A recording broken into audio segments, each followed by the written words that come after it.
Dr. Jehangir Khan, the director of the United Nations Counter-Terrorism Center and the Office of Counter-Terrorism, welcome to Al-Arabiya, sir. Thank you.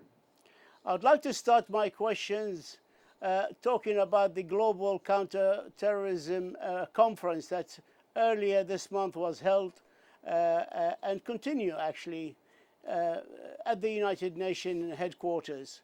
It was a virtual United Nations Global Conference. What was the main and top message of this conference?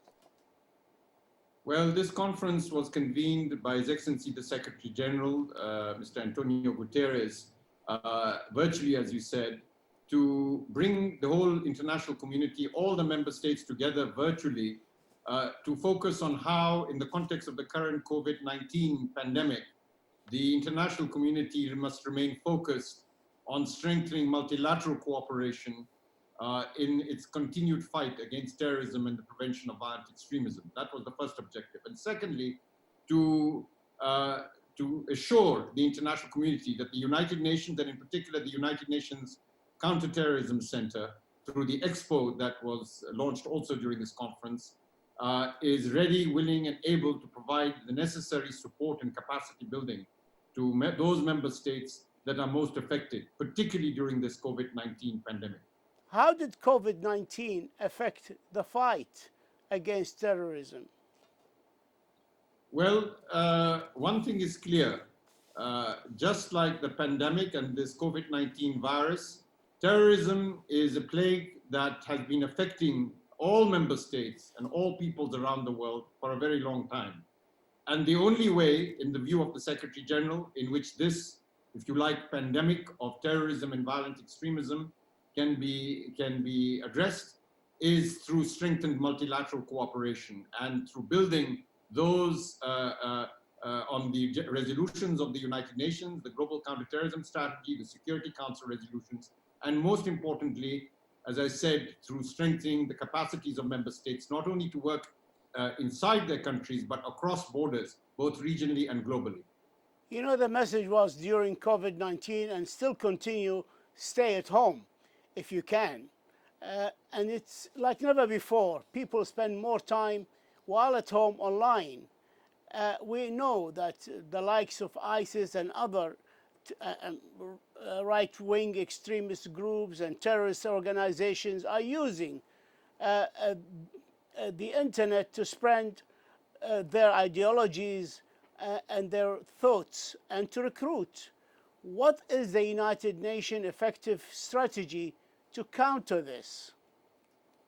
Well, this is absolutely correct. In fact, during COVID-19, we find that more and more people, of course, are online, and therefore this presents a great opportunity for terrorists and terrorist groups to recruit further. We know that when ISIS was able to radicalize youth and mostly young people from over 100 countries to go and fight in Syria and Iraq, that this danger has not waned.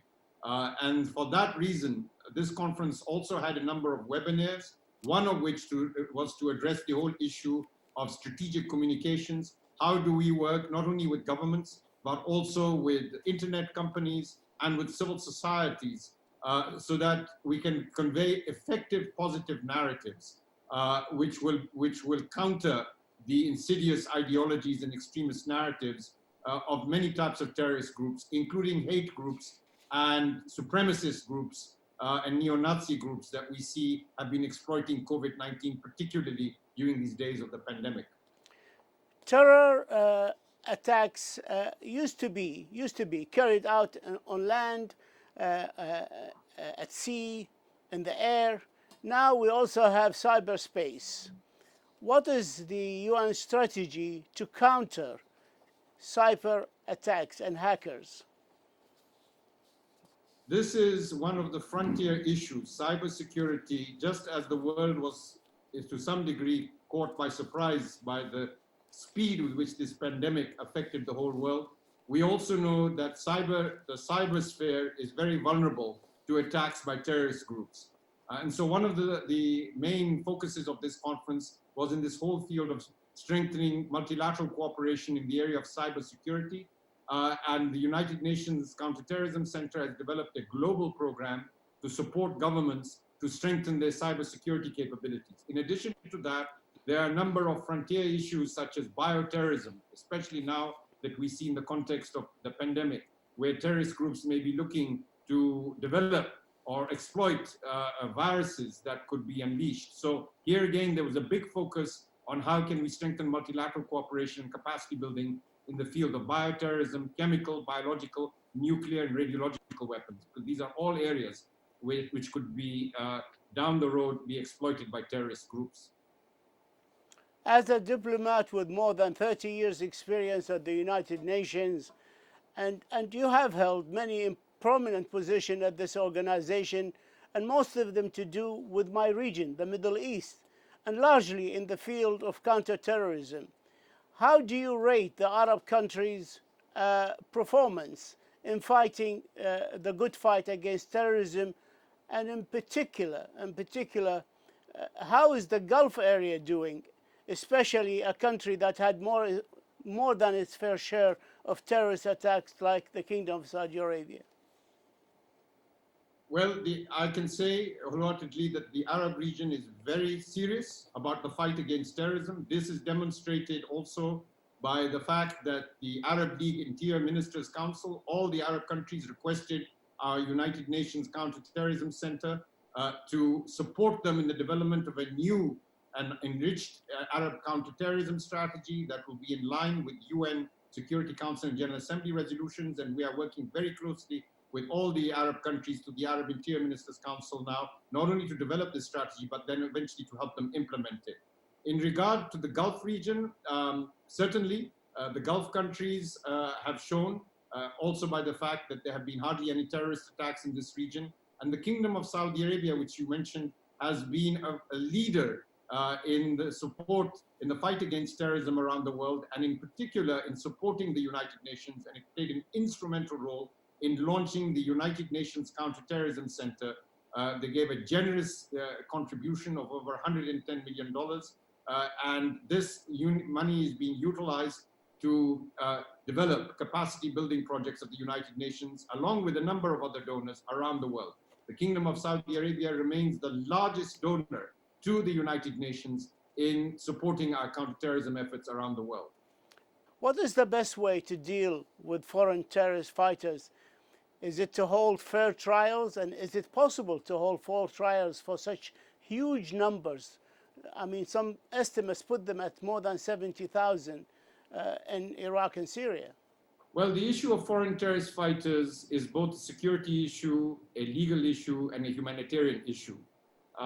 There is no doubt that the numbers are so huge. As you say, there are over 70,000 fighters across the world, but particularly in Syria and Iraq, and they're in camps. And there's no question that they need to be processed and legally prosecuted, and they must pay for their crimes. And in addition to that, there is a continued security threat, because we know that some of these foreign fighters have been able to escape and move across borders and to move to other vulnerable conflict zones, such as Libya and the Sahel. So this is a very key issue, and one of the areas which the United Nations is helping countries in the field, for example, of border security, to strengthen the interdiction of foreign terrorist fighters who may try to cross borders. And then thirdly, there's the humanitarian issue, because there are in particular large numbers of women and children who are still in camps, particularly in Iraq and Syria, who need to be repatriated to their home countries, in particular children who are suffering, and they could also become eventually a security threat if they grow up in these conditions of squalor. So the United Nations has developed a global program for the repatriation, the rehabilitation and reintegration of women and children into the various countries from which they came. And we continue to advocate strongly for member states to accept their citizens, and certain countries, particularly Central Asia, are leading the way, and we encourage all other countries to follow that example. Has the United Nations been successful in its efforts in fighting terrorism, and I mean by treating the root causes of it? For some reason, the battle has not been won, and still there are hotspots of terrorism around the world. What do you think that is so? The United Nations is working every day to address the conditions conducive to terrorism. And certainly during the pandemic, those conditions have been exasperated. We see that the political, social, and economic factors which are conducive to terrorism and to conflicts more broadly have been accentuated. And it is precisely for this reason why the Secretary General felt that this was the time to convene virtually this global conference on counterterrorism to address this danger that the pandemic is opening even broader wounds, particularly in the most conflict-affected areas, because we know that terrorist groups prey on conflict zones where those conditions that are conducive to terrorism are most prevalent. And so both through its political interventions in places like Libya and Syria and Iraq and elsewhere, and also its counterterrorism interventions, we are trying to take a holistic approach to support the efforts to address those conditions of conducive to terrorism that remain endemic in many of these conflict zones and beyond. But with all honesty, and I acknowledge the successes you had, but is it enough? What do you need to do more? Ultimately, the fight against terrorism is one that every country has the major responsibility. The role of the United Nations is to support those national, regional, and global efforts. There has to be absolutely a stronger investment in the resolution of conflicts, which, as I said, terrorist groups prey on. And as you know, the Secretary General, particularly during the pandemic, called for a global ceasefire, which the Security Council recently endorsed and supported.